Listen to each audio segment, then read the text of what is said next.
So as of the recording of this video, crypto is showing signs of life. We have proof of life. We have signs of life.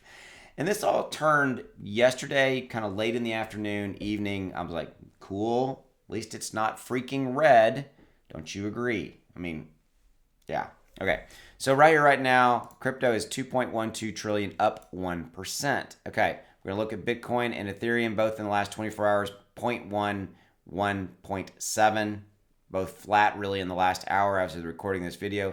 And if you look at the 7-day, Bitcoin's down 0.4, 0.2, and Ethereum's up 0.1. If you look at the overall 24-hour gainers, Near Protocol is the standout in the top 100 crypto. Frax, Lido DAO, Radix, Juno, Zcash, all the etceteras, all the kind of up. I mean, outside of these two right here, everything else is just, it's not doing a whole heck of a lot. And if you look at the losers, if you will, kind of sneeze, it's always that way, they're only down 0.48. It's a really, really flat trading range, okay? And which doesn't really surprise me right here. And if you look at the chart, see where my cursor is right here where the chart is? See how I talked about this in videos yesterday. See how everything, we had this kind of fall down or fall back, if you will. This looks really aggressive, but if you look at kind of what Bitcoin was knocking on the door of 48,000, so that, yes, that's a $4,000 difference, but, really, only about a 10% overall reduction. And if you look at the last 7 days, Bitcoin's only down about 4.5%. Okay. And again, Ethereum's kind of similar. This looks really aggressive in a chart, but as far as the price itself, the amount of money drop, not a huge drop per se. Okay. But they both have consolidated here. See, my mouse is my mouse is moving right here. It's consolidation, going sideways. Okay. So overall, kind of what's going on here? Well, if you look at kind of the current state of the union, if you look at the fear and greed index, and I have refreshed this, we're at a 37. Okay, so right here now we're in a little bit of fear. We've actually come back. Yesterday we were at a 34. Now we're at a 37. Okay, this again, fear and greed index. I really think of this as the fear and confidence index. I don't really like the word greed. I think of it as the fear and confidence index. So we're a little bit definitely on the fearful side. Not hugely surprising with kind of the overall kind of macroeconomic things out there. But for the 2 days this week, we had a lot of rumbling going on around around regulation, both in the European Union and the United States here, and things that, globally, etc. That's all kind of died down. Regulation's coming, we know it is, right? But in the overall market scenario, we've flattened and kind of gone back into the positive. And again, it shifted yesterday late afternoon. And I fully expect this to kind of continue, but I don't expect any kind of major breakout right here in the anytime near soon. We had some pretty cool information coming out of Bitcoin Miami, which is like 50,000 plus people at this event.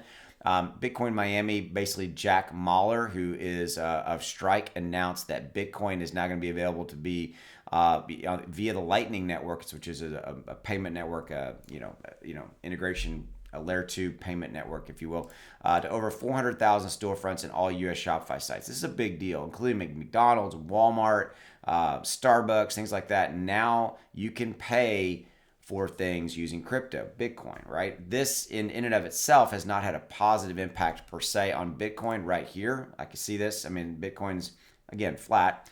But this to me is more of an evolution of crypto.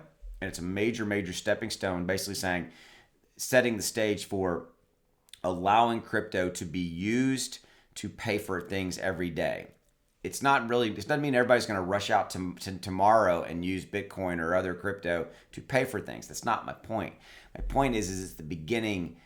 It's a major, huge, massive step forward in it becoming adopted down the road. Okay. Things don't happen like this overnight. If you look at if you go back, if you were paying attention when we all started carrying around, debit cards, they didn't happen overnight. I mean, we were very much a cash-based society. I remember it vividly. I would carry cash everywhere I went. And then when Visa and MasterCard debit cards came out, it was kind of slow for them to be accepted in any given store you walked into. And it was the adoption happened over years. If you were kind of watching it, you saw it. I actually kind of was. This is the exact same thing, okay? It's the adoption of crypto as currency. It's not going to happen overnight. It will take time, similar to how debit cards played out, okay? That's my point.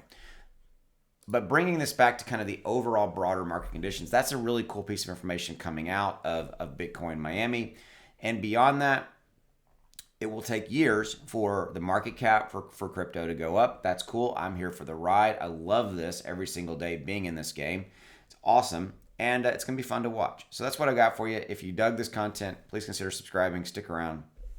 Would love to have you become a subscriber. I'll see you. Thanks. Bye.